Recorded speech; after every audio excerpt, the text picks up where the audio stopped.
Alors que les relations entre les États-Unis et la Russie semblent se réchauffer et que les espoirs d'une fin de guerre en Ukraine n'ont jamais été aussi élevés, l'Europe, elle, et notamment après les dernières déclarations de Donald Trump, semble être plus isolée que jamais. En parallèle, la pluie de résultats que nous avons vécu ces derniers jours a montré une chose de grande disparité, et je dirais même finalement des montagnes russes. Alors, qu'est-ce que le marché est en train de nous dire? Est-ce que l'on peut avoir encore des espoirs de hausse pour les semaines à venir? Ce sont toutes les questions auxquelles nous allons tenter de répondre ensemble dans cette vidéo.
Bonjour à toutes et à tous et bienvenue sur votre nouvelle vidéo hebdomadaire bourse, trading et investissement qui s'intitulera cette semaine les montagnes russes. Comme d'habitude, le petit message d'avertissement qui stipule que le contenu de cette vidéo est à unique but pédagogique et informatif et qui ne constitue en rien bien sûr un conseil. Vous pouvez, vous le savez, me retrouver sur les différents réseaux sociaux qui sont affichés sur cette page. Pensez toujours à activer la clochette afin de recevoir une notification dès lors que je publie une nouvelle vidéo. Et pour celles et ceux, vous le savez, qui veulent aller un petit peu plus loin en matière d'accompagnement, vous avez tout désormais sur le site du podcast de la bourse.fr, espace membre, gratuit, formation, coaching. Je vous expliquerai, j'ai déjà expliqué pas mal de choses, mais je vous réexpliquerai probablement lors du live de dimanche l'ensemble des catégories. Allez vous inscrire, c'est gratuit sur l'espace membre de formation continue. Je remercie chaleureusement mes partenaires qui m'accompagnent dans la production de ce contenu gratuit et qui contribuent massivement à l'éducation quelque part financière de notre pays. Et merci beaucoup pour ça, pour les soutenir, pour me soutenir. Vous pouvez bien sûr utiliser les différents liens qui sont en description de la vidéo. Cette semaine, elle a été chargée en termes de contenu, puisque vous le savez, je crois que c'était mercredi, j'ai réalisé une vidéo sur les cryptos, le crash, et d'ailleurs ça a un petit peu continué à baisser cette nuit, donc voilà, vous avez pas mal de niveaux, notamment éventuellement pour commencer de l'investissement. Voilà, n'hésitez pas, c'est peut-être le moment effectivement de se poser les bonnes questions en termes d'investissement, pas en termes de trading, mais plutôt en termes d'investissement. Je vous laisse aller voir la vidéo, je vous dis tout, je vous montre tout. Donc la vidéo sur les cryptos. En matière de contenu, je vous l'ai dit, c'est très chargé cette semaine, puisque dimanche, à 20h, vous aurez le live que on va réaliser donc avec Michael, donc ce dimanche à 20h. Voilà, donc venez de 20h à 21h, vous pourrez bien sûr poser toutes vos questions, vos analyses d'actions, on fera tout et on répondra tout en live. Donc on attaque avec la vidéo du jour, montagne russe. On parlera bien entendu du CAC et du CAC Small, mais on parlera aussi bien sûr des actions, puisque on parlera du secteur du luxe, on parlera de LVMH, Kering, Sopra Steria qui a bien corrigé, Engie qui nous a apporté de belles satisfactions, Bisemiconducteur, Essilor, SPI, Clariane qui a beaucoup bougé, c'est le moins que l'on puisse dire, Interparfum, Téléperformance qui a beaucoup bougé ce matin, Seb, Worldline aussi, qui par contre elle nous a beaucoup déçus. Arkema, Nexans, Sword Group, Valorec, Ipsos, Crédit Agricole, Orange, Proximus, ça c'est pour les défensifs. Rémi Cointreau, De Richebourg, Aramis, Thales, c'est Dassault Aviation qui progresse très bien. Avant de partir aux États-Unis, Ferrari, je dis aux États-Unis, évidemment, c'est pas coté principalement aux États-Unis, mais on ira voir la cotation au NYSE, Google, Marathon Digital, qu'on n'a pas vu depuis un petit moment. Salesforce, The Trade Desk, AMD qui revient sur un niveau intéressant. On fera le suivi de Nvidia dont les résultats ont été vendus hier. On regardera le titre à suivre. On terminera bien entendu par le screener Trend Following. Comme d'habitude, je tiens chaleureusement à vous remercier mille fois pour vos commentaires, vos soutiens, les différents relais que vous faites sur les différents réseaux sociaux. C'est incroyable. Vraiment, la semaine dernière, la vidéo Edo a battu un record, puisque on a eu, je crois, 8000 ou 9000 vues, je crois. Donc vraiment, c'est exceptionnel. Dans un marché qui est pas si facile que ça, même si ça va mieux.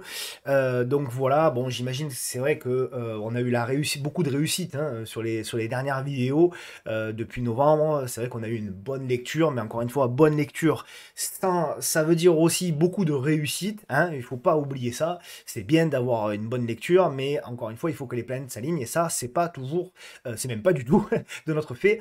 Donc voilà, donc, évidemment, c'est sûr que vu les différents résultats et les différents scénarios qui se sont réalisés, j'imagine que ça a évidemment amené un petit peu plus de flux sur les vidéos. En tout cas, merci, et j'ai une pensée toute particulière aux plus fidèles qui depuis des années et des années laissent tous les week-ends des messages, des petits messages de remerciements, etc. en commentaire.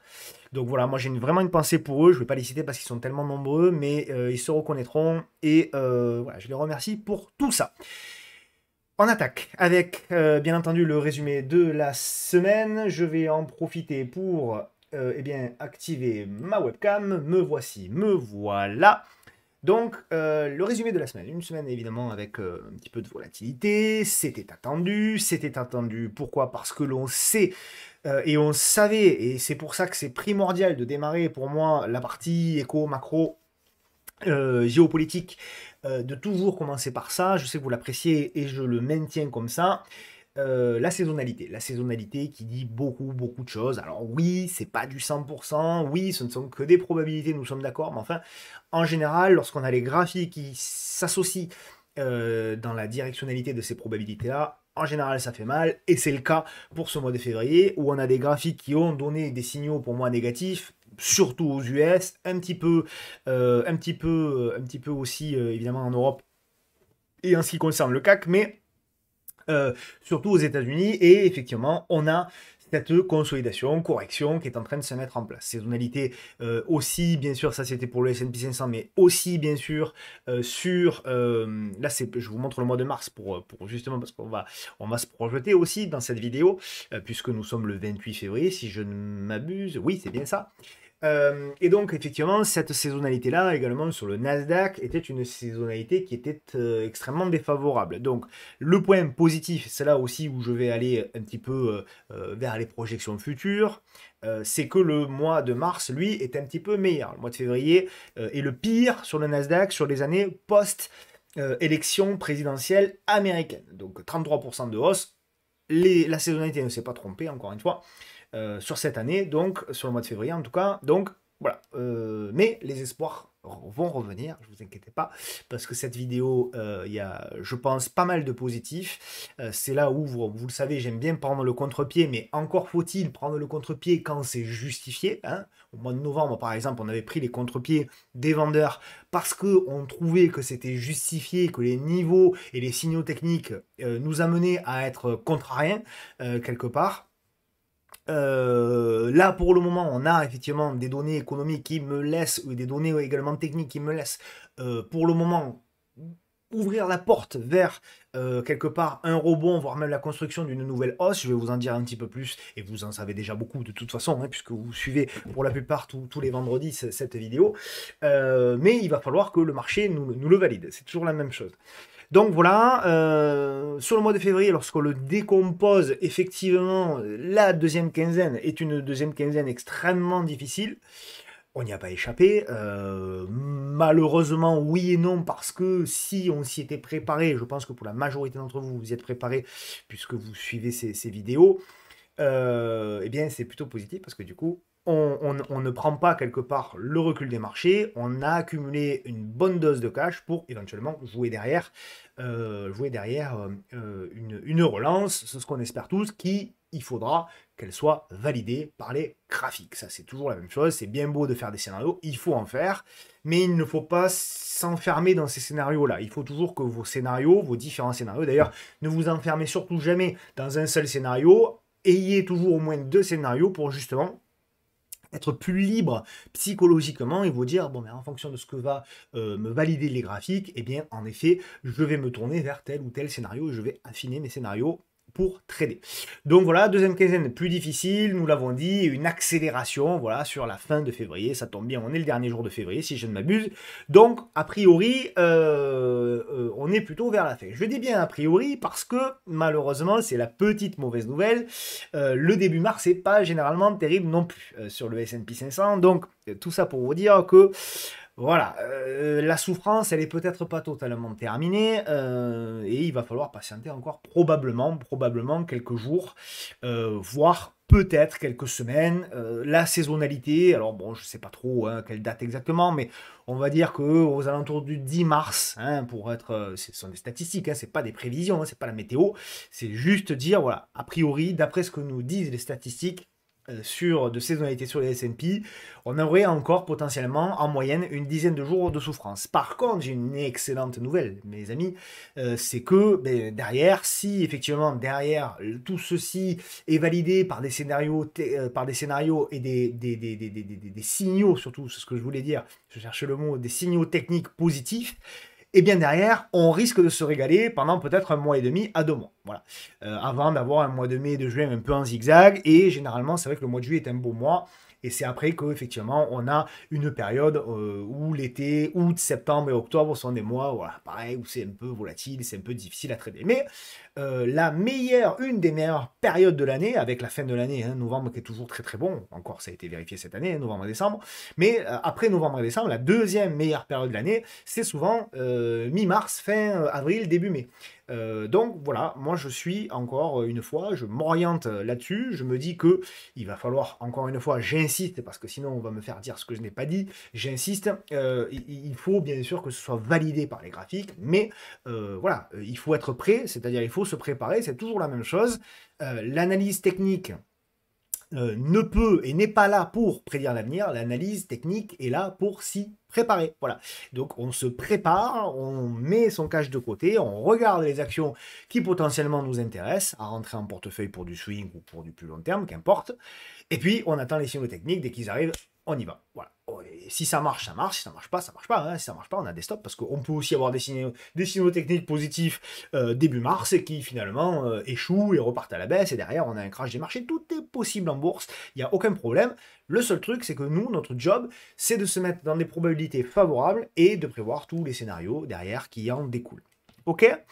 Donc voilà, en termes de publication, on va souffler un petit peu. Ouf, parce que là, franchement, ça a été extrêmement difficile de tout suivre. D'ailleurs, moi, j'ai un peu abandonné là ces derniers jours parce que ça devenait un peu n'importe quoi, des chiffres dans tous les sens. C'est difficile parce qu'en plus, voilà, il y a des ajustements dans les dates, etc. Franchement, je ne comprends pas comment il n'y ait pas une réglementation stricte sur les dates quand on voit qu'il y a des publications d'entreprises, des dates de publication d'entreprises qui sont modifiées 2 semaines avant, ou parfois même moins. Je trouve que c'est inadmissible et j'aimerais, alors là, j'en demande pas beaucoup, mais j'aimerais que, voilà, quelque part, eh bien, il y ait un site officiel véritablement où les entreprises disent 1 mois ou 2 à l'avance, voilà, nous publierons telle date, quoi, parce que c'est vrai que c'est un enfer.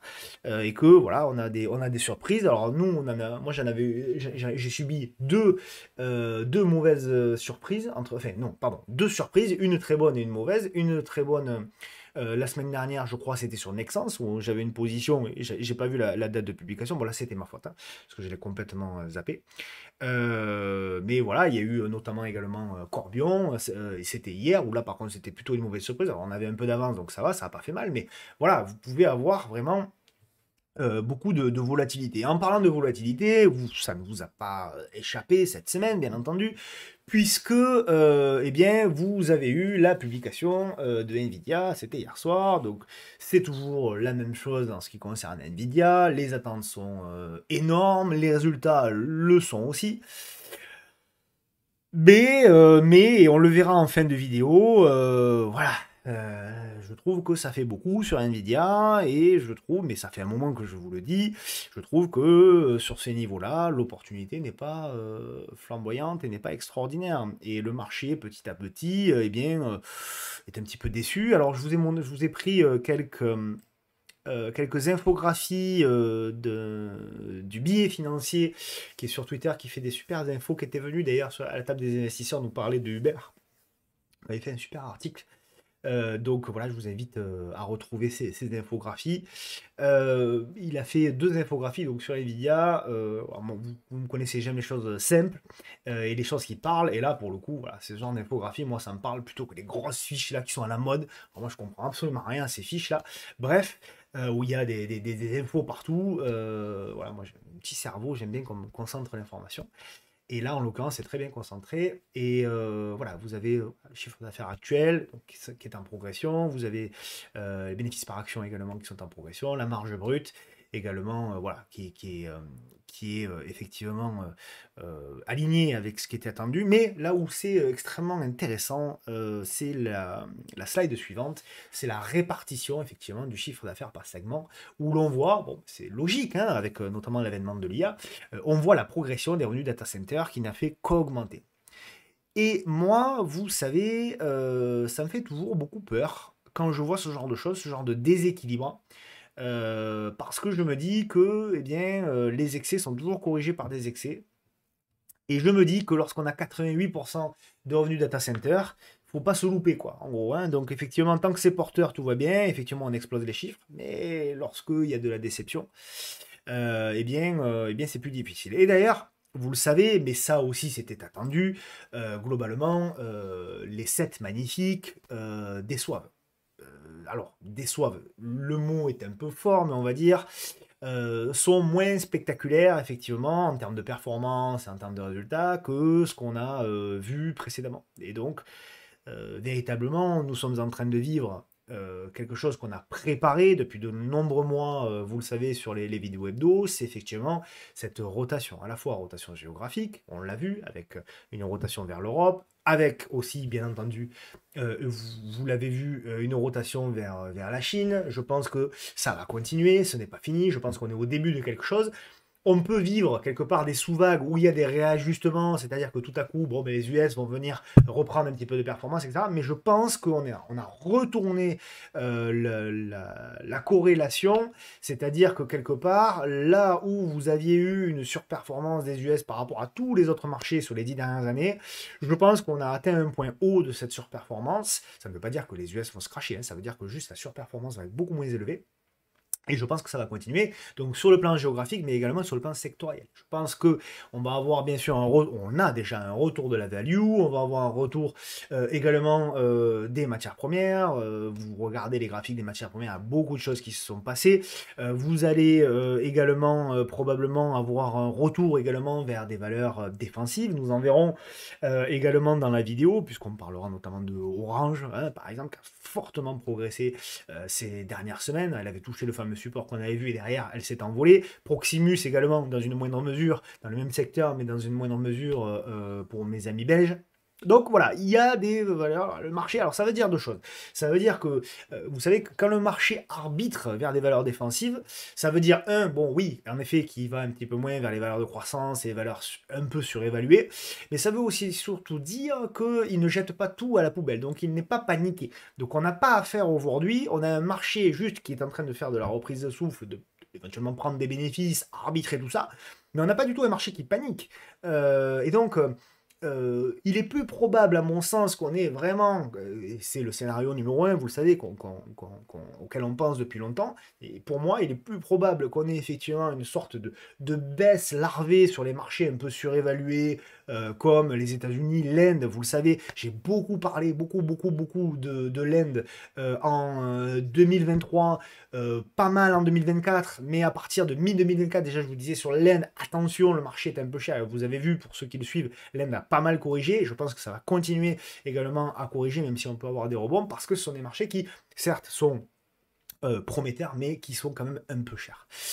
Donc voilà un petit peu, on a aussi un thermomètre hein, alors c'est le graphique de la semaine dernière, il n'est pas à jour puisqu'on est descendu plus bas, je vous invite à aller voir encore une fois la vidéo sur les cryptos, vous en saurez davantage et ce sera plus précis, mais voilà, globalement les actifs risqués comme les cryptos également ont beaucoup chuté. Tout ceci dans un contexte où effectivement les valorisations aux États-Unis sont un petit peu élevées hein, par rapport à l'Europe. Alors là où on me dit que les États-Unis ont toujours été, les valorisations ont toujours été plus élevées aux États-Unis qu'en Europe, je réponds que c'est faux, puisque voilà, on le voit, hein, on a plus souvent des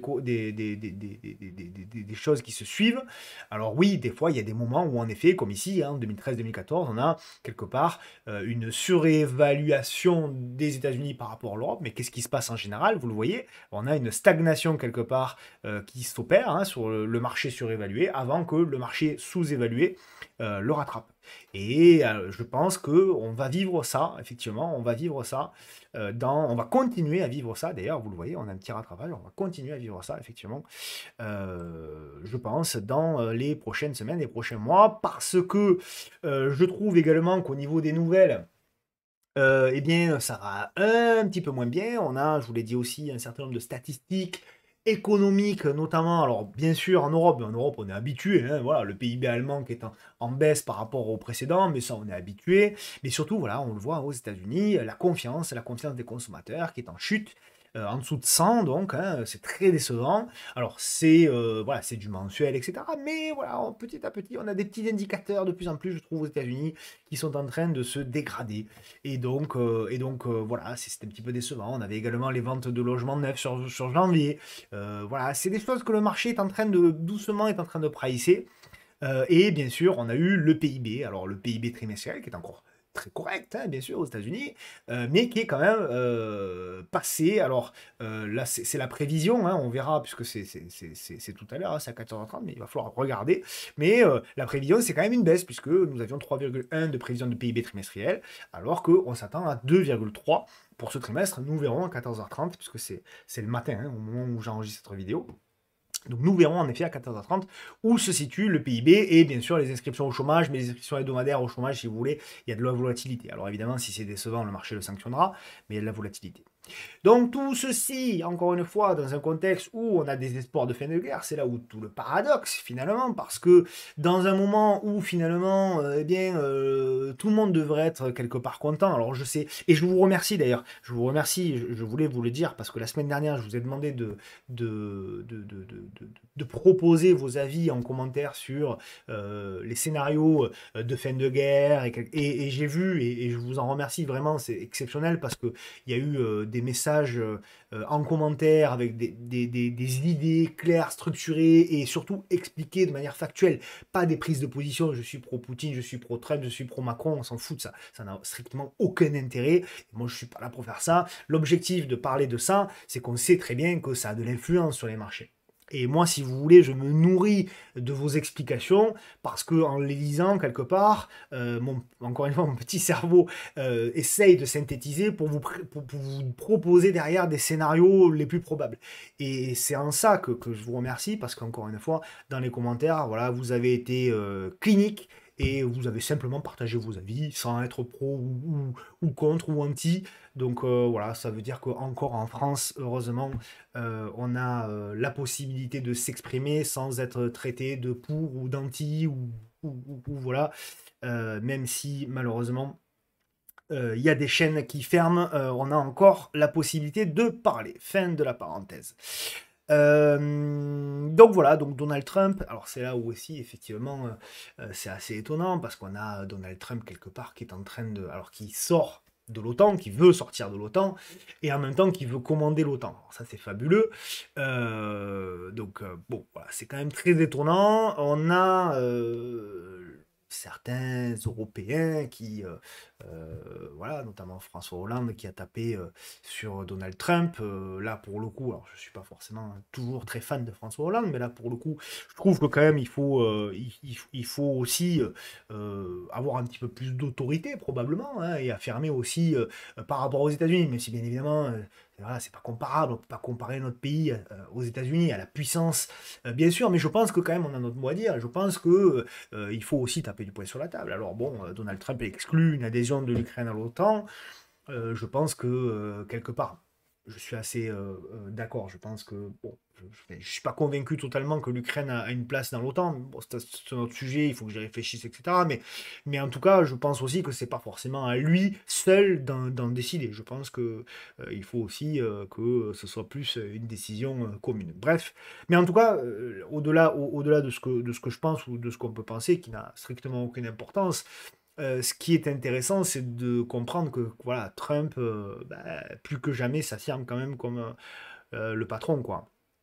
Et donc, il est en train quelque part d'isoler l'Europe. Et après la venue, vous l'avez vu cette semaine, d'Emmanuel Macron, qui, alors voilà, sans vouloir faire de bashing, parce que encore une fois, bon, je pense que Emmanuel Macron a beaucoup souffert de son second mandat surtout, parce que le premier, je trouve, était pas mal. Je veux dire, voilà, le second est beaucoup plus compliqué, comme souvent, hein, d'ailleurs, les seconds mandats présidentiels en France sont souvent extrêmement compliqués. On se souvient du second mandat de François Mitterrand, on se souvient du second mandat de Jacques Chirac, notamment, qui avait été difficile.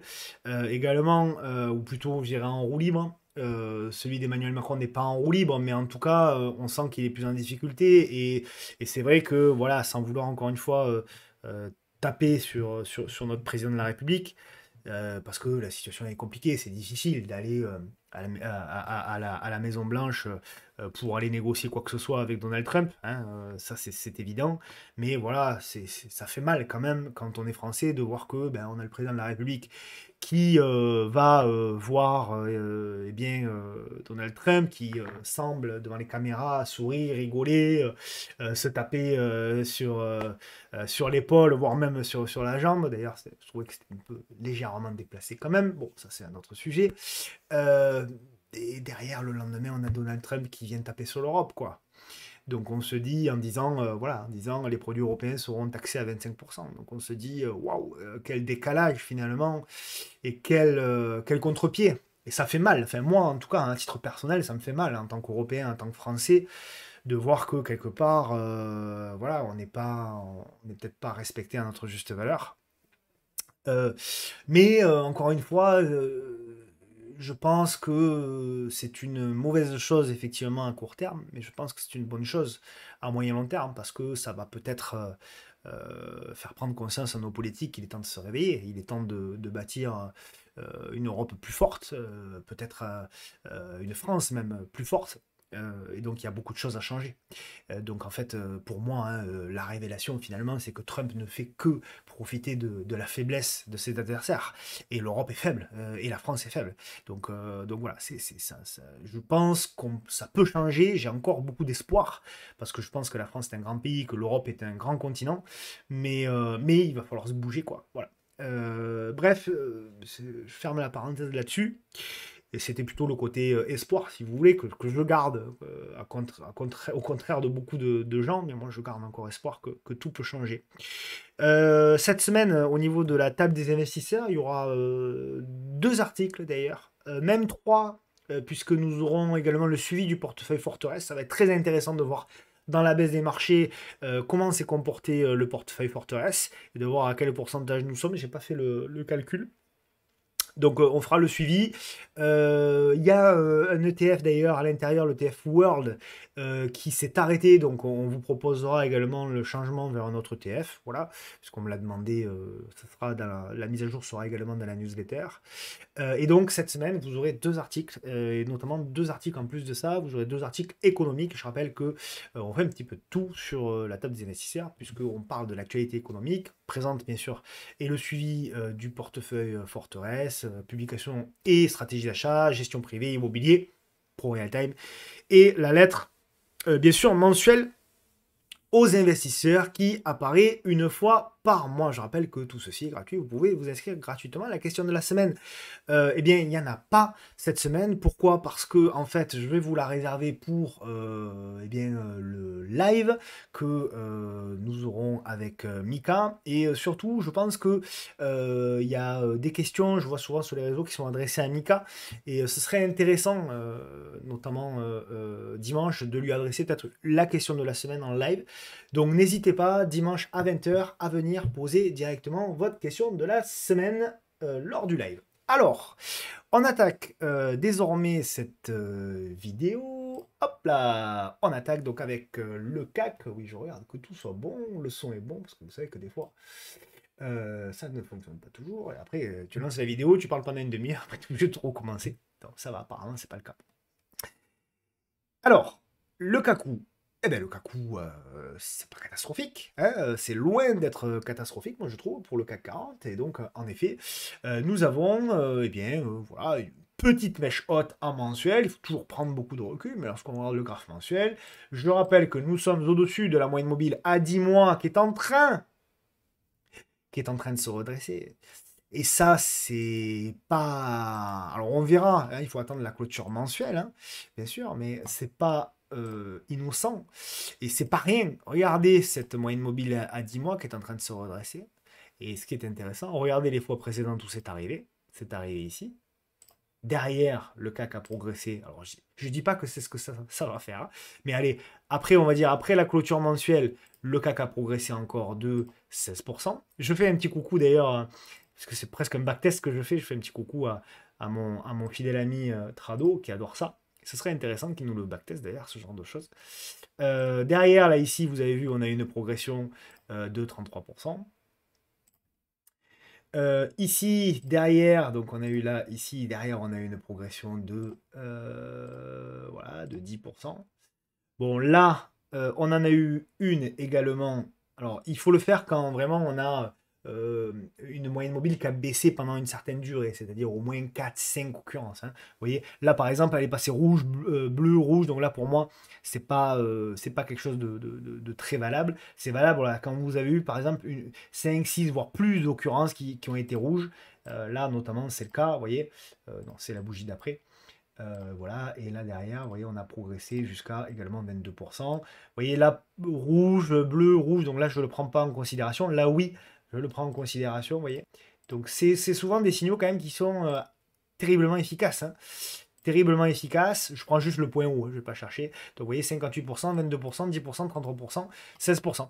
Donc en admettant que, eh bien, après cette clôture, on fasse le minimum, c'est-à-dire le minimum sur les 1, 2, 3, 4, 5 dernières occurrences, 10%, bah 10%, ça pourrait nous amener hein, sur le haut de figure. Donc, pour répondre à la question, est-ce que, eh bien, le CAC, c'est terminé, la hausse est terminée? Ben, moi, j'en suis pas persuadé. Je pense que, effectivement, mon scénario principal, vous le connaissez, hein, c'est d'avoir une consolidation. De quel ordre, j'en sais rien, mais derrière, une nouvelle tendance haussière. C'est-à-dire un nouveau départ avant d'avoir une correction forte, minimum ici, voire peut-être plus ici. Donc voilà, moi, le scénario principal. Je voulais découper d'ailleurs la semaine dernière de manière plus claire et on s'y installe clairement dedans. C'est-à-dire que, à mon sens, hop, alors ça paraît compliqué, mais vous allez voir, je vais simplifier tout ça. Moi, je pense que, voilà, on est dans un scénario où, effectivement, hop, ouais, je vais nettoyer tout ça. Ça ne sert plus à rien. Alors, on va laisser ça. Il faut faire du nettoyage hein, de temps en temps. Voilà. Alors, moi, je pense que nous sommes véritablement, voilà, nous sommes ici. C'est-à-dire que j'imagine très très bien ce que je vous disais, la semaine dernière. Moi, le scénario pour moi que l'on est en train de vivre ici, c'est le scénario qui ressemble beaucoup à ce que l'on avait vécu entre avril 2023 et le top ici de 2024 puis la baisse. C'est-à-dire que moi, ce que j'imagine, c'est que nous sommes sur une correction ici. On a vécu effectivement le premier élan haussier. On a la correction qui est ici, avant la nouvelle hausse et éventuellement le double top avant une nouvelle correction. Et c'est du scénario, c'est du Steven Spielberg, il n'y a absolument rien de certain et rien de prévisible, mais j'ai la sensation que l'on est en train de vivre exactement la même chose. Voilà.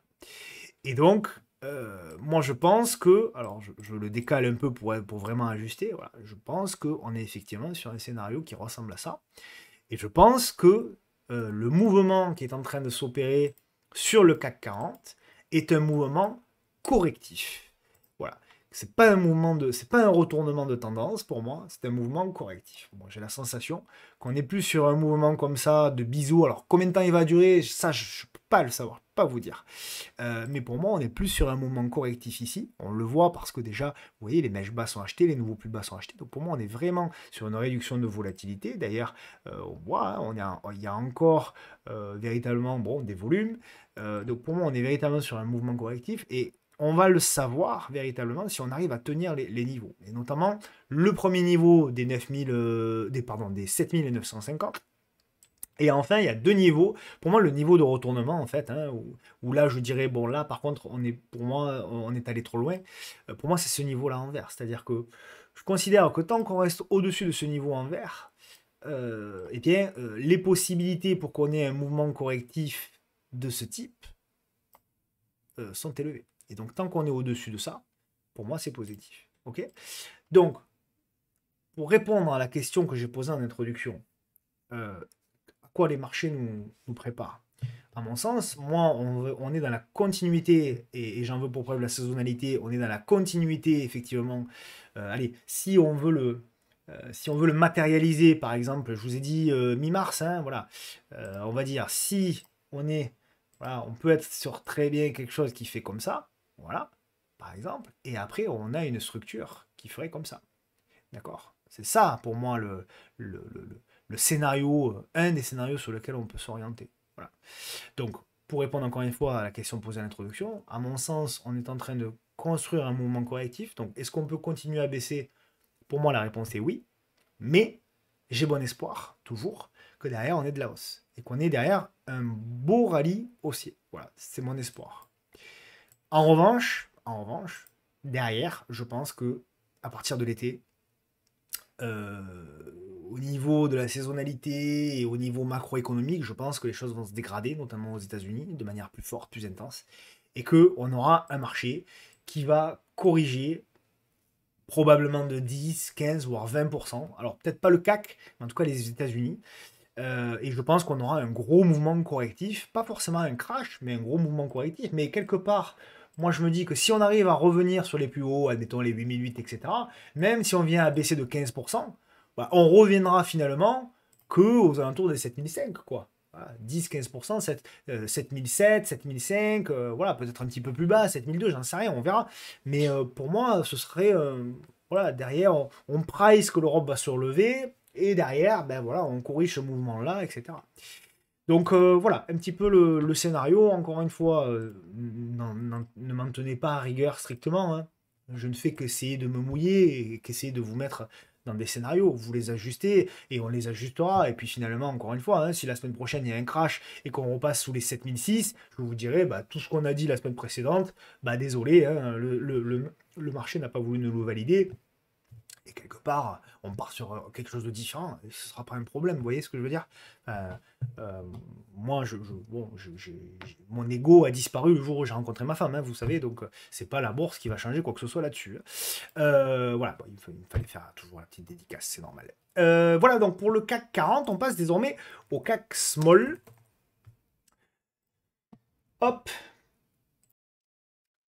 Alors, le CAC Small voilà, est plus décevant pour le moment, puisque donc voilà, ce qu'on avait dit les semaines précédentes, c'est qu'on espérait la cassure, la congestion et la nouvelle cassure par le haut.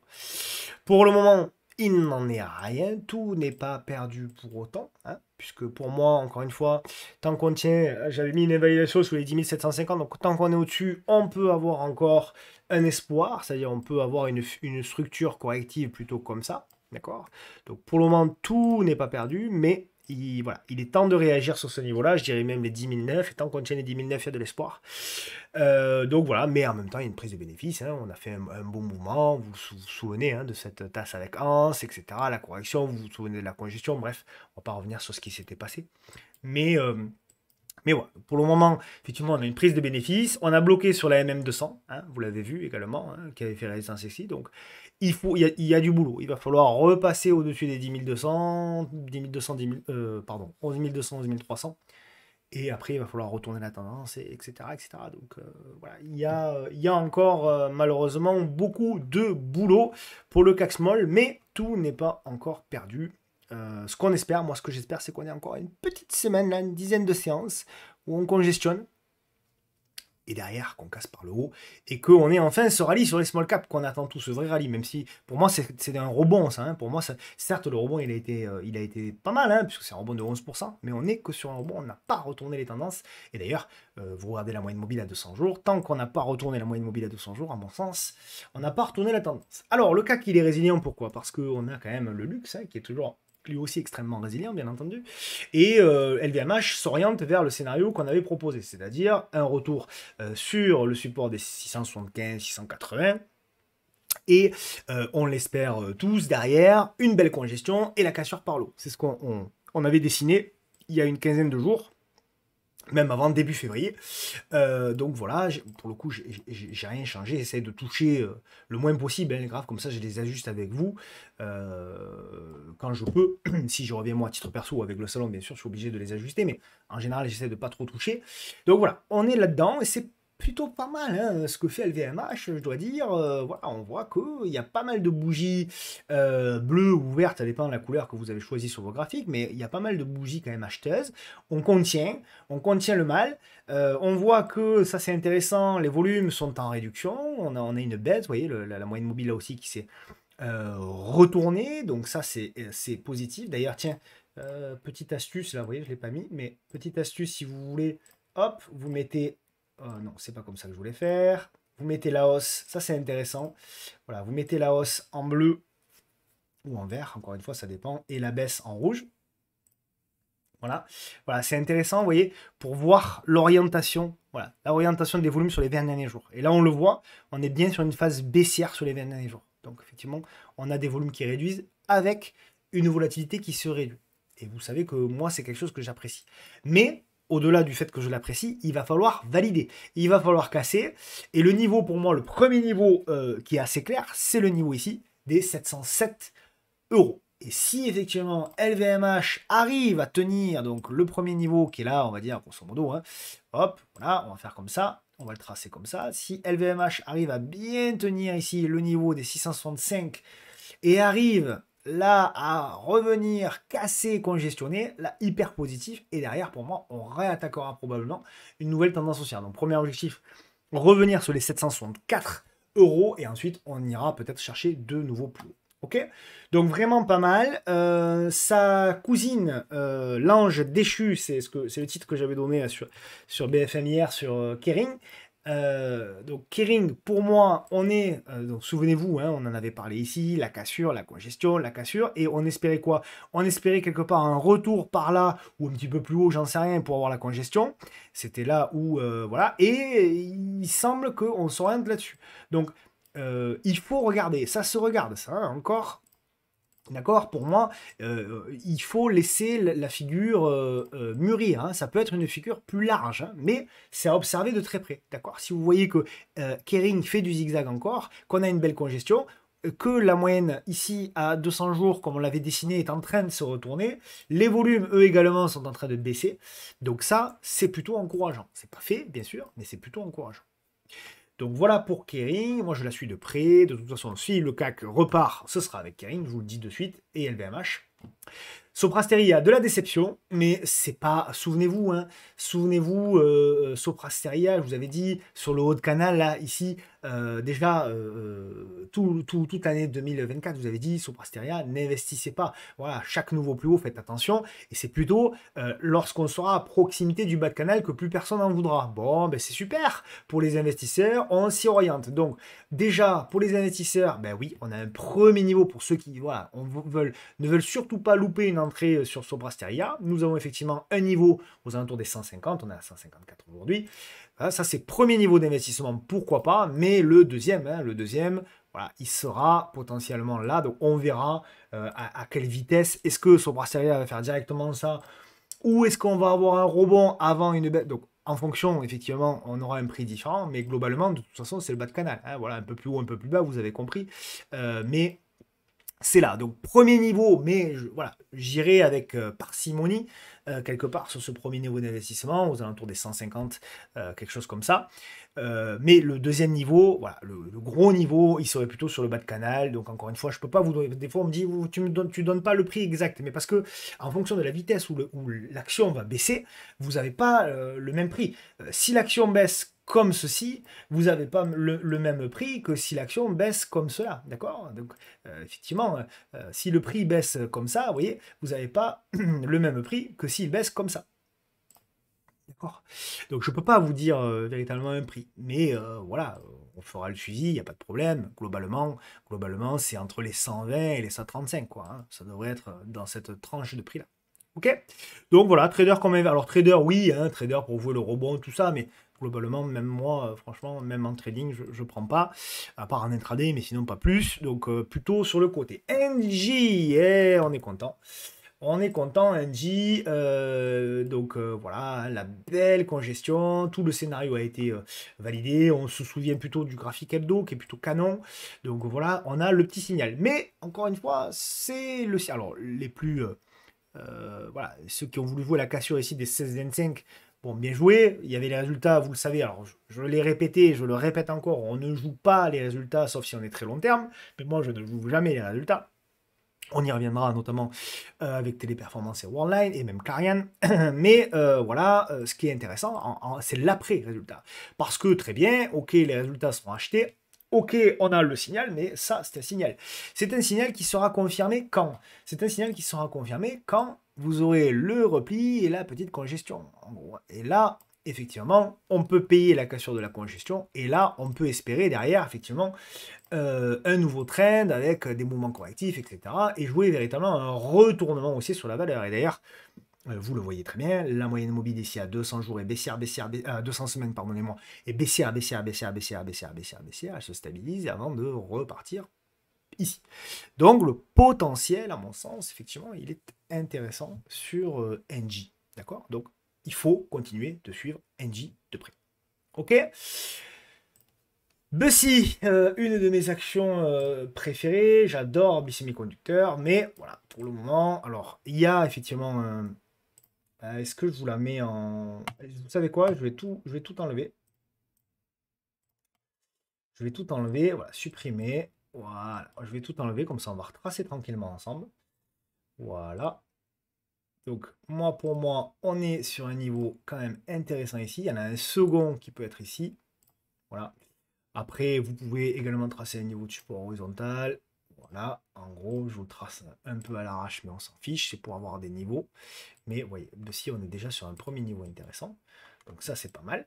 Niveau de support, support, support. Donc intéressant, mais encore une fois, sur Bussy, nous, ce qu'on veut, c'est la construction. Donc on va la surveiller de près et on va voir si on a la capacité ici de construire quelque chose. Si on a la capacité de construire quelque chose, effectivement, on tradera la cassure de ce quelque chose pour éventuellement aller chercher l'entrée de gap qui était ici. Et enfin, CTRL-C, la fermeture ici, éventuellement un nouveau plus haut. Et si potentiellement plus y affinité, on ira chercher encore plus haut. Donc pour le moment, on a ne serait-ce qu'une réaction, ce qui est pas mal, mais on n'a pas encore la construction. Donc on va encore patienter au niveau de bi-semi-conducteur. Essilor, donc on en a parlé, moi vous le savez, Essilor, je vous l'ai dit, on attend la correction pour de l'investissement. Pour du trading, il y avait un plan qui pouvait se déclencher au-dessus des 296. Pour le moment, le marché n'en a pas voulu. On va voir, je pense que, voilà, soit il y a deux possibilités. Soit on est sur un retournement de tendance sur Essilor, c'est-à-dire qu'on va véritablement avoir quelque part une grosse impulsion baissière, avant d'avoir une correction, une grosse impulsion baissière, et là il y aura des niveaux intéressants pour investir. Soit on est au départ d'une structure corrective qui va être un petit peu plus lente, un petit peu plus longue. Donc voilà, à quoi elle va ressembler, j'en sais rien. Mais Essilor, on le sait, elle est plutôt habituée généralement à nous faire des structures comme ceci. Donc l'idée, ce serait d'avoir un peu une structure comme ceci également. Voilà. Peut-être plus grande, peut-être plus longue, etc. Donc, pour le moment, il n'y a rien à faire sur Essilor, il faut laisser la figure se faire tranquillement, que ce soit pour du trading ou pour de l'investissement. SPI, donc effectivement, on en avait parlé, souvenez-vous, sur le repli. Alors là, c'est intéressant, encore une fois, lorsque vous avez effectivement des niveaux de support, voilà, là vous avez derrière exactement le phénomène qu'on explique. Alors c'est pas toujours le cas, hein, mais vous avez véritablement, effectivement, vous voyez, ici, vous avez la construction, et la construction s'accompagne avec, vous l'avez vu ici, regardez le trou, ce que j'appelle un trou de volume. Vous voyez un petit peu l'espace qu'il y a très important entre une moyenne mobile à 20 jours des volumes qui est en rouge et un écart. Vous avez beaucoup de bleu ici, un gros, donc un trou de volume qui est très important avec les volumes et avec les volumes du jour. Et donc vous avez effectivement même un volume historiquement bas ici avec 950 000 euros échangés sur SPI le 24 décembre. Ça, ce sont des éléments qui interrogent et qui doivent nous faire penser que ça peut repartir. Dans une moindre mesure, là je fais la météo de la veille, mais vous en avez eu également un ici. Toute petite réduction de la volatilité. D'accord. Et regardez ici les volumes, dans le même état d'esprit. Voilà. Ici, regardez les volumes. Ici, c'était très bas, fort ralentissement.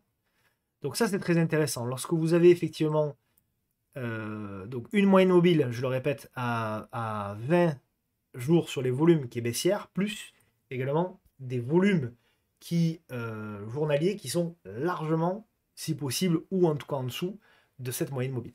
Okay. Et derrière, réduction de volatilité, on traite les cassures, d'accord? Je fais la météo de la veille pour le coup, mais vous avez l'habitude de ce setup-là. C'est un setup très simple, sans indicateur, vous voyez, à part les volumes. Et donc, cassure des plus hauts ou cassure de ce plus haut-là, qu'importe. Et derrière, le stop, il est facile, il est sous le pattern.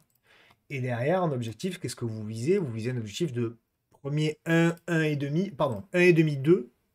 Donc là, admettons, c'était, on va dire 4%. Ben, vous visez 6% en premier objectif. Voilà. 6% ou 8%, ça dépend après, bon, de plein de choses. Hein. Mais en tout cas, les deux là ont été ralliés, grosso modo. Et après, qu'est-ce que vous faites pour... là, quand vous avez touché votre objectif, ben, soit vous protégez votre trade, soit vous prenez une partie de vos bénéfices. Et si vous voulez garder un reliquat pour jouer la version moyen-long terme, bah, soit vous remontez effectivement le stop sur un dernier plus bas, qui est ici, soit vous accompagnez le stop sous la moyenne mobile à 10 jours ou à 10 semaines. Après, voilà, vous ajustez en fonction. Voilà. Donc, voilà, c'était un petit peu l'aspect pédago, je sais que vous aimez bien ça. On n'est pas revenu n'importe où en termes d'objectif quand même, hein, parce qu'on est revenu combler pile au point près le gap ici. Je ne suis plus forcément acheteur, quoique, voilà, ce pattern-là aussi pouvait être pris. Mais en tout cas, voilà, ce sera invalidé sous les 33 euros, grosso modo. Voilà. Achat, 6 replis, éventuellement ici, pour jouer quelque chose comme ça. Ok. Voilà pour SPI, donc pas forcément acheteur, en tout cas à l'instant T. Clariane, donc là aussi, Clariane, bon, vous savez, on l'a beaucoup suivi. Moi, je vous ai annoncé les entrées, je vous ai annoncé la sortie. Donc, moi, j'étais rentré ici, je me suis fait sortir sur cette mèche ici de mémoire. Et donc, derrière, voilà, c'est là où, quelque part, c'est bien gentil de faire du fondamental et de faire que du fondamental, mais je vais être extrêmement blessant. Faire que du fondamental, je pense que c'est essayer de courir avec une seule jambe. Et je pense que c'est handicapant. Et on le voit ici, voilà, Clariane, vous avez un titre qui, lors de la publication de résultats, eh bien, je nettoie un petit peu mon graphe, qui lors de la publication des résultats, donc c'était alors c'était le lundi soir ou le mardi matin, je ne me souviens plus. Et donc vous avez un titre qui non seulement ouvre en gap baissier de 11%, continue sa baisse jusqu'à moins 20. Il y a 2 réservations à la baisse de mémoire sur ce titre dans la journée. Et là, les fondamentalistes vous disent « Ben oui, depuis le temps qu'on vous dit que Clariane c'est une daube, vous nous écoutez pas. C'est bien la preuve que l'analyse technique ne sert strictement à rien et qu'à un moment donné ou à un autre, comme j'ai pu le lire, malheureusement, le fondamental reprend le dessus. Et puis, 3 jours plus tard, le titre reprend 48%. Parce que ce qu'il faut bien comprendre, c'est que la bourse n'est pas faite que de fondamental. Et ce qu'il faut bien comprendre, si vous voulez, c'est que la bourse, et je dirais même tout dans la vie, du moment où il y a une transaction financière, c'est simplement un échange entre des acheteurs et des vendeurs. C'est une question de flux. Et donc, encore une fois, le fondamental, c'est bien beau, mais comme j'adore cette métaphore, c'est que vous pouvez avoir la maison la plus belle du monde, au bord de la plage, etc., etc. Si personne n'en veut de cette maison-là, votre maison ne vaut pas grand-chose. A contrario, vous pouvez avoir un studio cabane pourri de 18 mètres carrés. S'il est perché au-dessus de l'Arc de Triomphe à Paris, il vaut des milliers d'euros, quoi, voire des centaines de milliers d'euros. C'est là où il faut comprendre que la bourse, ça fonctionne de la même manière. Et la bourse, en plus de ça, a une contrainte aussi technique, c'est-à-dire que bah, il y a des fonds qui agissent et des fonds qui sont de plus en plus mondialisés également, hein. Il y a des fonds de tous les pays du monde qui viennent investir dans tous les autres pays du monde, notamment en France.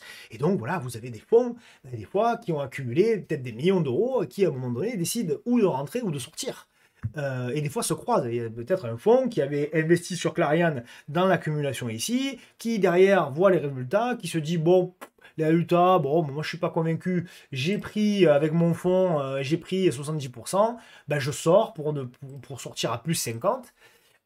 Donc vous avez ce gap baissier qui est causé, etc., etc. Derrière les particuliers s'y engouffrent, les stops sont déclenchés, etc. Donc vous avez cet effet technique, cette contrainte technique qui s'opère. Et vous avez, une fois que cette baisse est opérée, vous avez aussi à la fois des petits particuliers comme moi, comme nous, qui se disent, bah, finalement, le résultat, moi, je trouve qu'ils sont pas si mauvais que ça m'intéresse. Et vous avez des fonds aussi qui disent, bah, moi, les résultats sont pas si mauvais que ça, je n'ai pas participé à la hausse, ça m'intéresse. Et là, tout à coup, pouf, vous avez le contre-pied qui s'opère. Et bah, là, voilà. C'est pour ça que, pour moi, les résultats d'entreprise, on ne peut pas les jouer. On ne peut, sauf si vous êtes très très long terme. On ne peut pas les jouer. Si vous voulez, il faut attendre plusieurs jours avant véritablement d'avoir une révélation sur les intentions vraiment des investisseurs. Parce que les 48 premières heures, voire les 3 premières séances, sincèrement, ce sont la plupart du temps que des contraintes techniques qui s'opèrent et je pense qu'on fait une erreur globalement. Je pense que les analystes fondamentaux font des erreurs graves, c'est-à-dire qu'ils analysent les résultats le jour même ou le lendemain et ils analysent pardon, la réaction du marché. La réaction du marché, pardonnez-moi, j'ai fait un raccourci, ils analysent la réaction du marché trop tôt. C'est-à-dire que bah, voilà, vous avez un gap baissier sur le titre, ah ben oui, mais parce que le marché considère que non, laisse le marché 2-3 jours se stabiliser et après tu pourras éventuellement analyser la réaction. Et le problème, c'est que je le vois notamment sur Nvidia cette semaine, et notamment sur les jeunes de la twittosphère qui connaissent la bourse depuis quelques mois.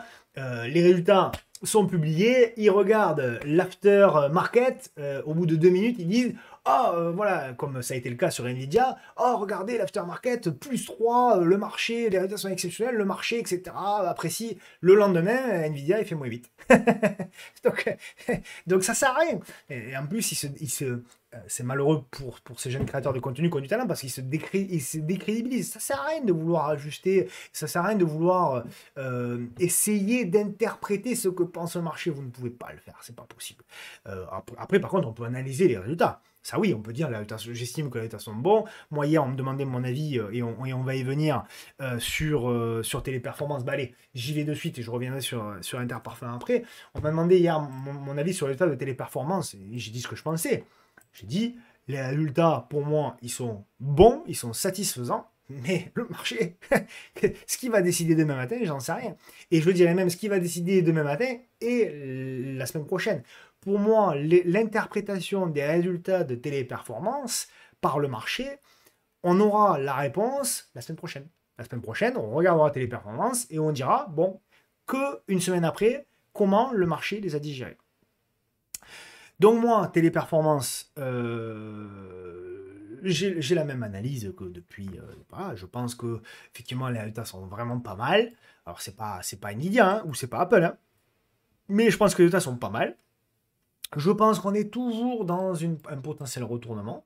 Je pense que cet oblique ici en noir qu'on avait tracé, on a fait ici, on est venu atteindre un objectif, on fait le pullback. Donc je dirais même que tant qu'on tient tout ça, tout n'est pas perdu. Maintenant, moi, ce qui va m'intéresser sur TEB la semaine prochaine, c'est la réaction. Bon, déjà, on a une mèche basse qui est en train de s'opérer, on verra en clôture. Mais en tout cas, moi, ce que j'aime bien, c'est que, voilà, est-ce que je vais regarder sur TEB, parce que ça m'intéresse, c'est désormais comment le titre va construire. Voilà, c'est ça qui m'intéresse. C'est on a ça, ok, très bien. Comment le titre va construire? Et si on a ça, moi, alors j'en ai plus du TEB, vous le savez, depuis la semaine dernière, je vous l'ai dit, hein, on s'est fait sortir là. Ou ouais, là, c'est ça, là, je crois. Bon, peu importe. En tout cas, moi, ça m'intéresse. Vu les résultats, si le marché est d'accord avec moi et si le graphique est d'accord avec moi, je reprendrai du téléperformance. Voilà. Mais pour le moment, je laisse digérer. Ça sert à rien de se faire peur. Voilà. Le marché fait ce qu'il veut. Laissez-le tranquille. Voilà. Ah, on n'est pas au casino. Donc voilà, pour téléperformance, l'analyse, elle est assez simple. Je reviens un petit peu en arrière parce que sinon, je vais l'oublier. ITP, Interparfum. Des résultats aussi pas mal. Voilà, là c'est la même chose. Souvenez-vous, on avait proposé un achat sur le bas avec le support oblique, etc.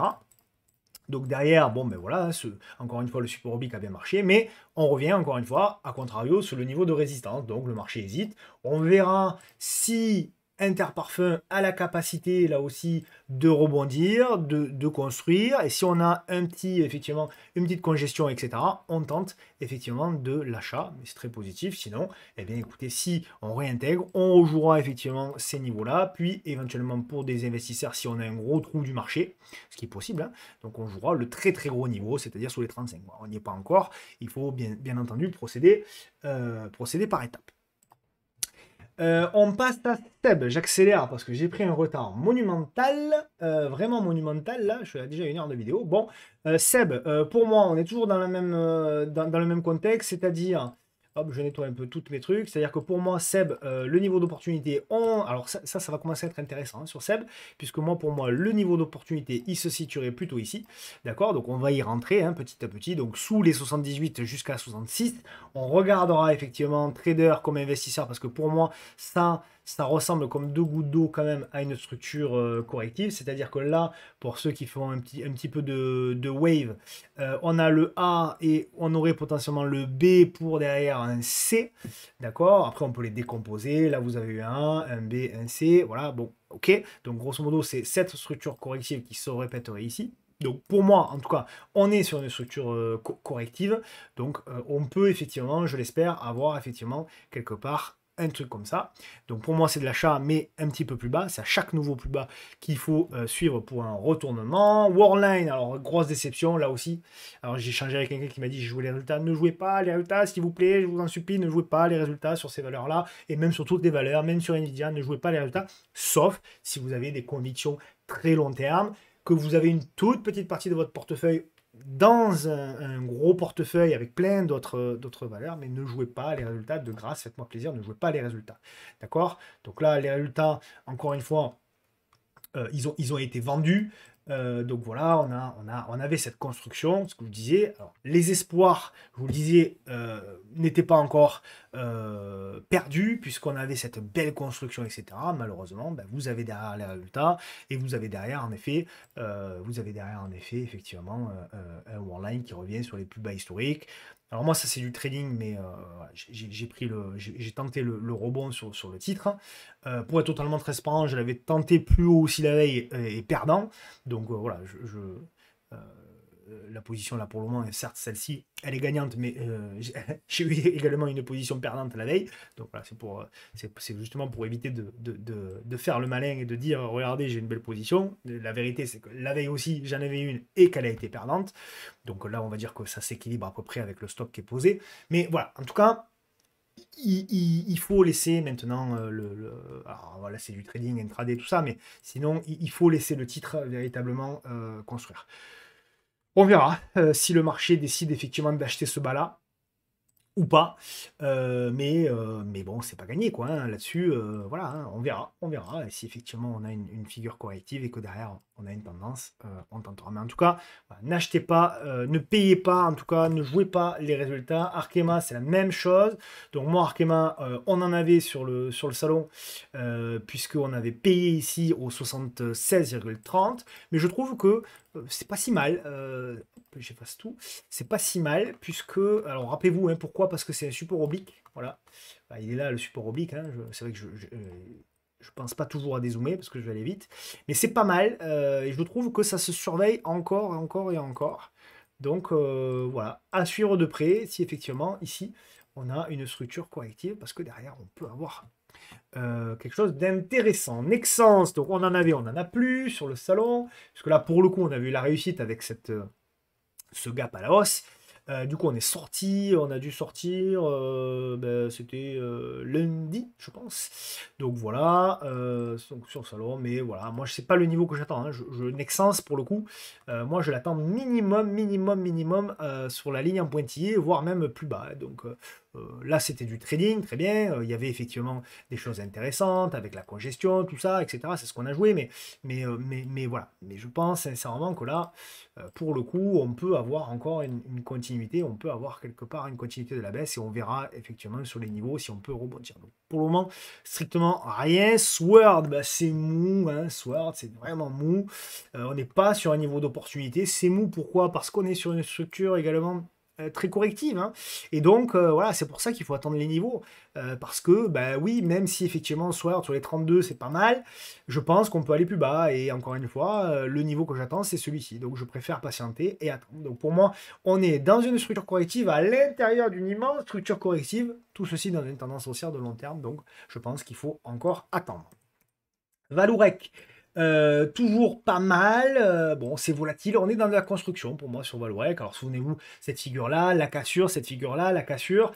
Donc on est véritablement ici dans, je dirais, ce que j'appelle le chaos technique. C'est-à-dire qu'en fait, on est dans une construction dont on ne connaît pas encore le sens. Voilà, donc il faut du temps. Il faut arriver à patienter parce que vous pouvez avoir une structure qui est beaucoup plus large, beaucoup plus grande. Et donc, comme nous sommes probablement au début de cette structure, on ne comprend pas. On trouve que les moments sont aléatoires. C'est juste que le marché a besoin de temps pour digérer parce que eh ben, VK, elle a fait une poussée de 50% sur les dernières semaines. Elle a fait une poussée depuis les plus bas de 2020, elle a fait une poussée quand même de 400%, elle a fait x4. Donc, il faut bien comprendre que eh bien, lorsque vous avez effectivement un mouvement comme celui-ci, eh bien, il faut comprendre que le marché a besoin quelque part eh bien, de corriger de plusieurs semaines de correction avant de repartir. Donc, on la met sur le radar parce que moi je trouve que c'est un dossier qui est très intéressant. Je pense que c'est un dossier qui va se terminer par une OPA d'ArcelorMittal. Donc il y a une carotte, la tendance est retournée, on a une carotte, donc je pense que c'est un dossier intéressant. Mais malgré ça, voilà, en termes de trading, je pense que on n'a pas, dans ma méthode personnelle, hein, bien entendu, je pense qu'on n'a pas de porte d'entrée à ce stade.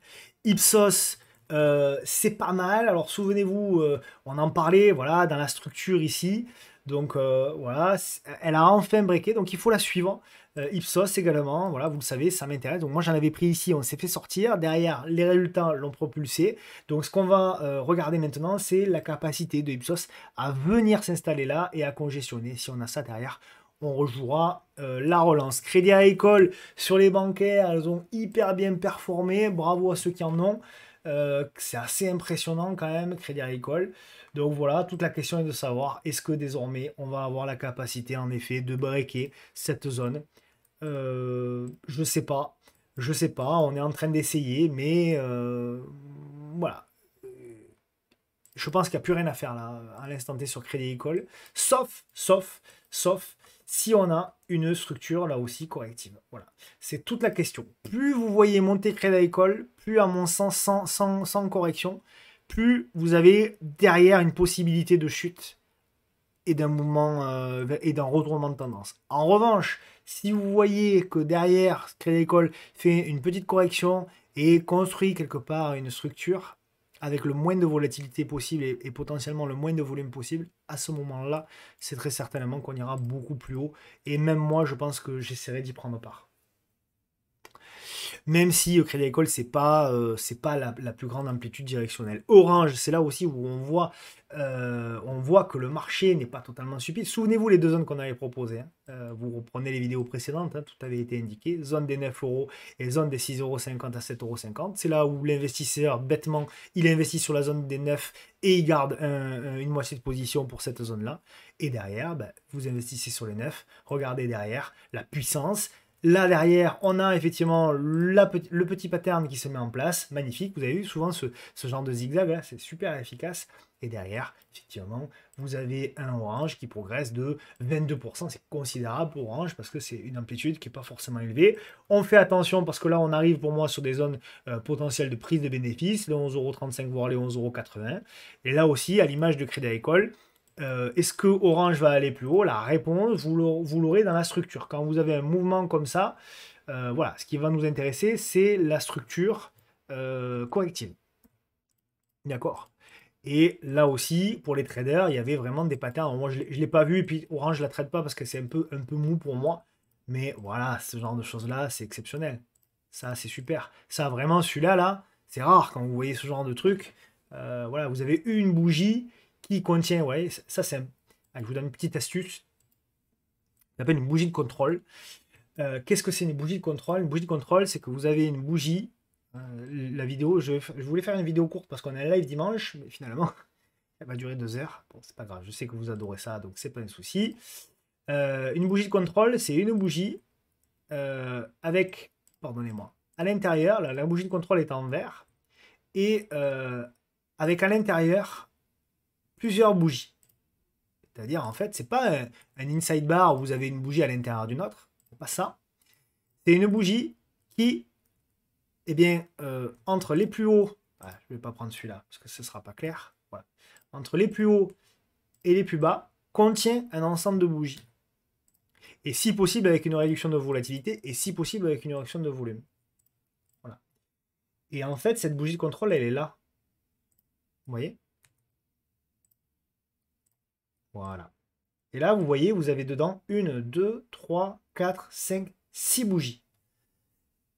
Et ça, c'est super intéressant à trader parce que le setup, il est très facile. C'est stop, entrée au-dessus de la bougie de contrôle, stop en dessous. Donc, il faut que votre tendance soit haussière. Le setup, c'est au-dessus de la moyenne mobile à 200 jours, dans l'idéal.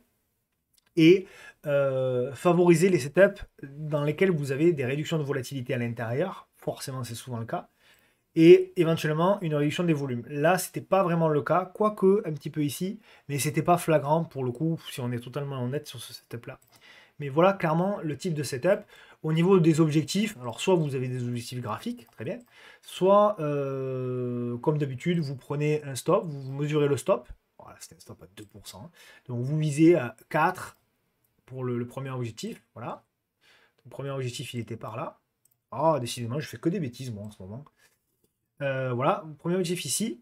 Et après, vous accompagnez, une fois que vous avez pris le premier objectif, vous accompagnez toujours pareil sous la moyenne mobile. Hop, hop, hop, hop, hop, hop, à 10 jours. Voilà, pour le reliquat.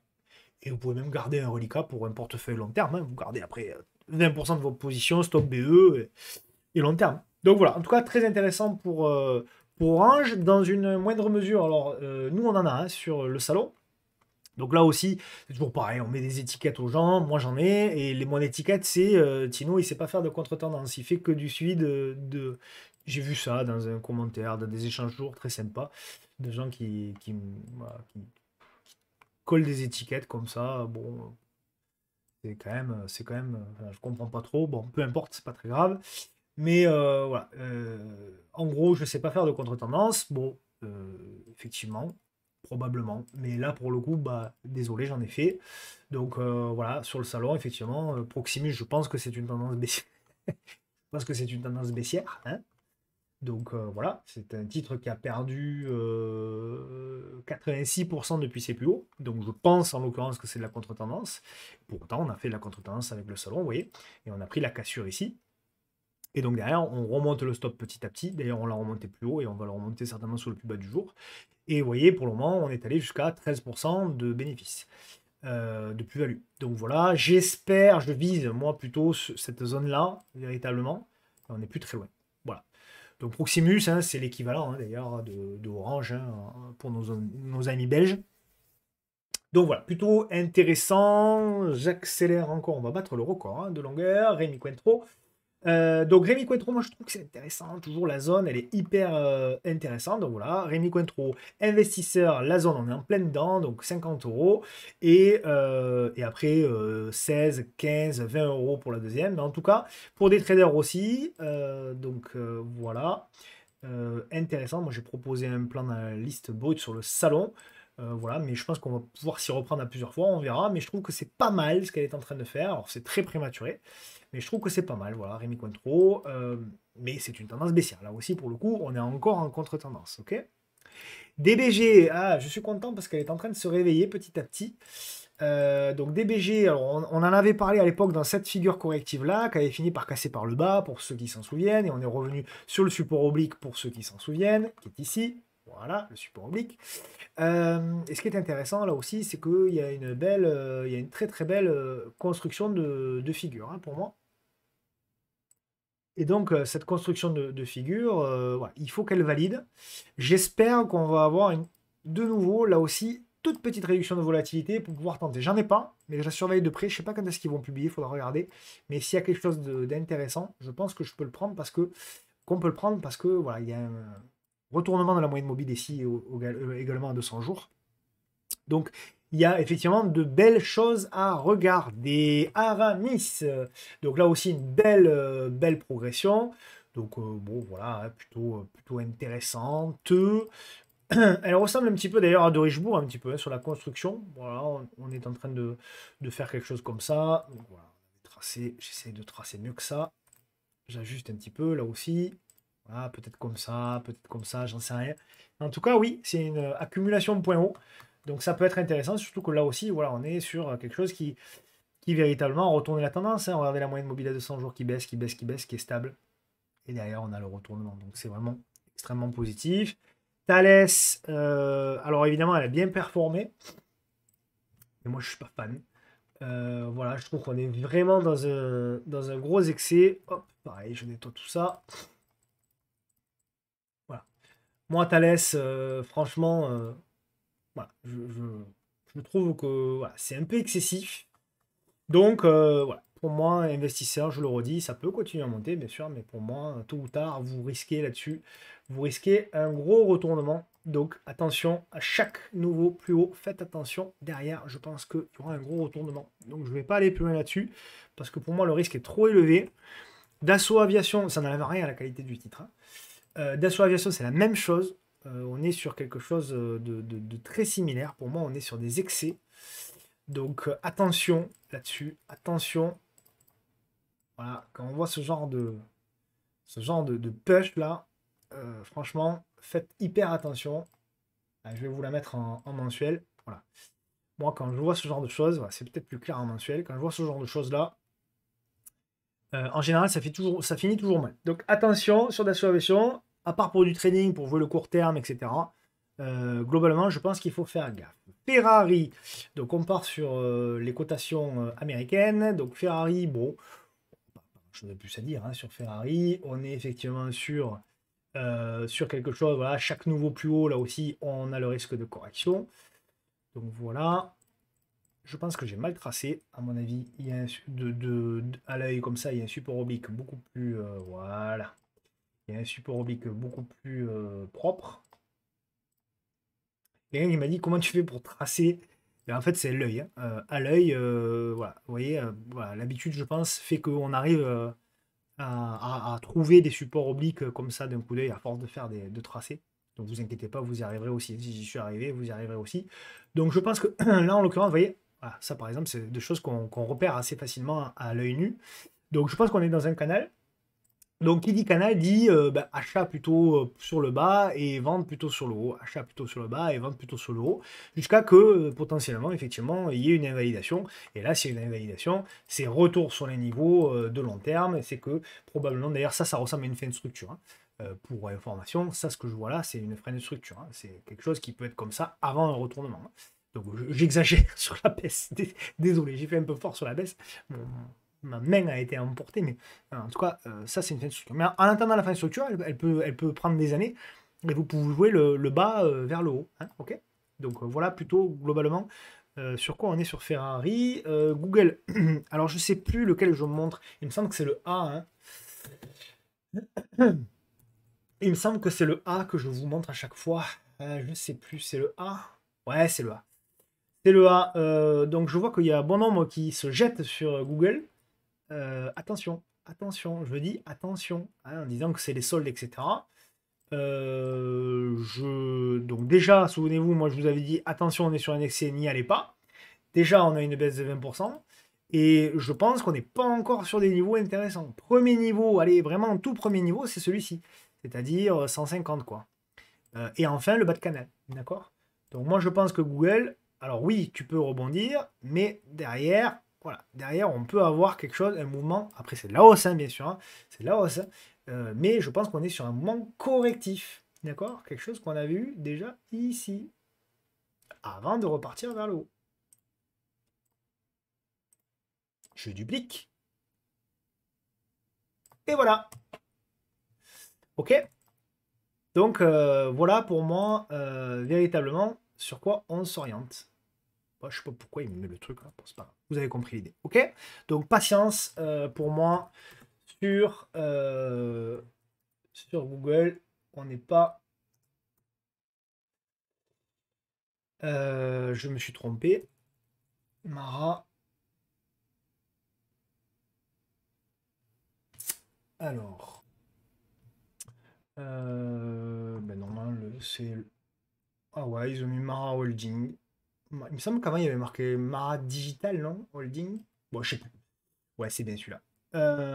Alors là, vous voyez, quand vous voyez ce genre de graphe, là, vous vous dites c'est le bordel. Et donc quand c'est le bordel, vous faites clic droit, vous faites supprimer tous les objets de cette étude, vous vous mettez en mensuel et vous reprenez tout de zéro. Pas hésiter, hein. Vraiment, n'hésitez pas, il ne faut pas avoir l'ego de dire non, j'avais tracé ça, donc je garde. Non, non, non, voilà. Donc ça, ok, on est sur un niveau là potentiellement intéressant. On a également un gros niveau de support horizontal. Donc voilà, là pour le coup, ça a l'air un petit peu plus propre. Donc sur du mensuel, ne vous prenez pas la tête. Sur du mensuel, un petit support oblique, éventuellement un support horizontal le plus pertinent possible, et c'est tout. Et ensuite, vous zoomez. Donc voilà, gros niveau effectivement pour moi de support. Maintenant, il faut que ça tienne. Et il faut arriver à construire. Ok? Donc ici, effectivement, et là. Donc, nous allons voir effectivement si Mara a la capacité clac, clac, de congestionner par là avant de repartir. Donc pour le moment, pour moi, c'est de l'observation. En revanche, si Mara commence à casser les 10 $, ça sera pas beau. Mais pour moi, pour le moment, ce n'est pas encore tout à fait mort. Donc c'est de l'observation pour le titre. Salesforce.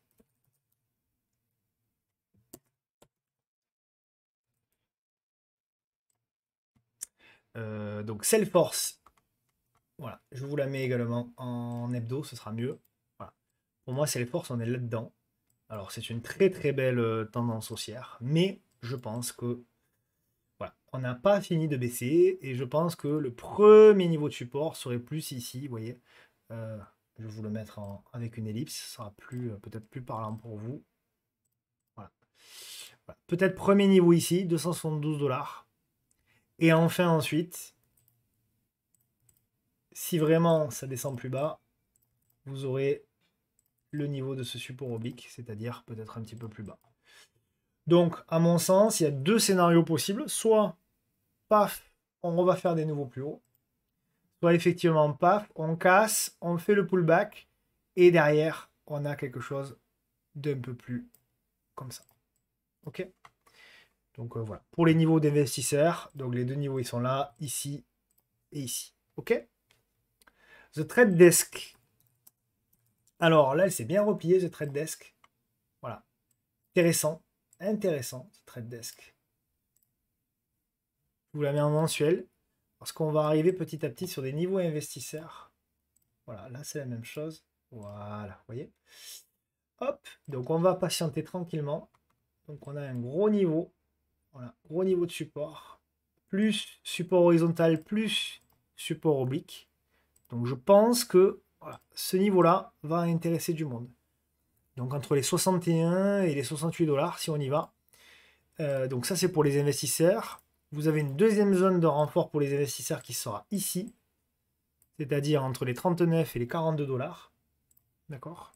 C'est vraiment investisseur pur. Hein. Pour les traders, une fois que vous avez touché les zones, on surveille pour la congestion et derrière la relance. OK? AMD. Ah, je suis content. Ça fait longtemps qu'on l'attend, vous savez où? Le bas de canal. Vous vous rendez compte un peu le chemin qu'on a fait? Vous vous souvenez ici, au mois d'août de l'été dernier, ce qu'on disait? Regardez, tout avait été tracé. Je veux dire, pour le coup, faire des scénarios, quand même, c'est bien utile. AMD, vous prenez la vidéo certainement du 23 août 2024, vous regardez tout ce qu'on avait tracé. J'ai rien touché. Vous avez vu un petit peu? Voilà. Là, ça, c'est du beau travail. Ça, c'est de la patience, c'est avoir des scénarios et de laisser le marché potentiellement nous donner raison. La réussite aussi, bien sûr, bien entendu. Il n'y a rien de divinatoire. Mais en tout cas, c'est des opportunités. Et AMD, moi, voilà, le niveau que j'attends, il est là, depuis un petit moment. Donc, on commence à y arriver, hein. Sous 100 déjà, jusqu'à 80, quoi. Tout ce niveau-là. Donc, vraiment très intéressant. Trader, on n'a pas de signal, on n'a rien. Investisseur, on n'est plus très loin. 80, 90, ça peut être vraiment, vraiment une belle opportunité. Donc, super. Nvidia, avant de passer au titre à suivre et au screener, Nvidia, pareil, voilà. Reprenez la vidéo du vendredi 31 janvier, je n'ai rien touché, semaine après semaine, vous avez dit rebond, on est allé un petit peu plus haut, et je vous avais dit derrière, figure corrective. Et je vous avais dit, pour les traders, oui, vous faites ce que vous voulez, bien sûr, on avait même parlé potentiellement ici d'une congestion qui pouvait casser par le haut, on pouvait aller faire de nouveau plus haut, d'ailleurs on en a fait un petit en séance. Et pour moi, on démarre une structure corrective. Et pour moi, les probabilités de revenir sur le bas de canal sont importantes. Et d'ailleurs, pour moi, c'est ce que je disais sur Twitter. Moi, je pense que la moyenne mobile ici, à 200 jours, à 200 mois, pardon, elle va monter. Et je pense que derrière, on va avoir quelque chose comme ça. Voilà. C'est le scénario. Pourquoi? Parce que je trouve que la moyenne mobile à 200 jours, à 200 mois, regardez un petit peu comme elle est propre. Regardez le support ici, regardez le support ici, le support là, le support là, le support là, etc. etc. Ok. Donc jusqu'ici, depuis des années, c'est la moyenne mobile qui guide la tendance de très long terme. Et donc pour moi, investir là-haut, c'est une bêtise. Et investir, hein, je parle de long terme, c'est une bêtise. Et je pense que, enfin une bêtise, tout est relatif, hein, si c'est pour les 15 prochaines années, c'est peut-être pas une bêtise. Mais en tout cas, je pense qu'il y a mieux à faire. Voilà. En termes d'opportunités, il y a mieux à faire. Et que voilà, la zone aux alentours des 100 jusqu'à 90 sera déjà beaucoup mieux. Après, on peut aussi, c'est pas mon scénario privilégié, mais on peut aussi casser le canal par le bas. Il peut y avoir un crash parce que une publication très mauvaise ou une fraude ou j'en sais rien. Et derrière, par contre, c'est la deuxième zone qui sera en revanche mise en avant. Ok. Le titre à suivre, c'est Kendrion. Titre côté Amsterdam. Pourquoi c'est Kendrion? Parce qu'on est sur une zone, on arrive, voilà, avec la baisse en plus aujourd'hui, on arrive sur une zone de long terme, support oblique de long terme, touché ici en 2004, ici en 2009, ici en 2020, et nous y arrivons. Alors, c'est très anticipé, hein. Je dis titre à suivre, mais c'est peut-être même pas pour les prochaines semaines, je dirais peut-être pour les prochains mois. Et on va tranquillement patienter. Voilà, on va patienter et on va laisser le titre. Voilà, construire là-dedans.